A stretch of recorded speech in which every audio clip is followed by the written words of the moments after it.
The states are warning the Albanese government's decision to scrap higher health insurance rebates for seniors will only increase pressure on public hospitals.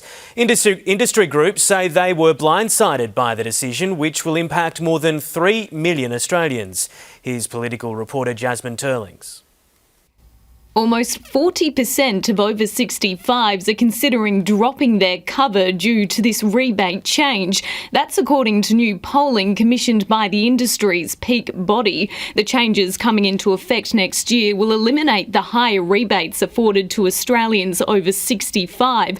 Instead, they'll be equalised across all age groups and be assessed solely on income. It means seniors who choose to keep their policy will be more than $200 worse off. The government's own modelling predicts more than 44,000 people will drop their private health coverage as a result.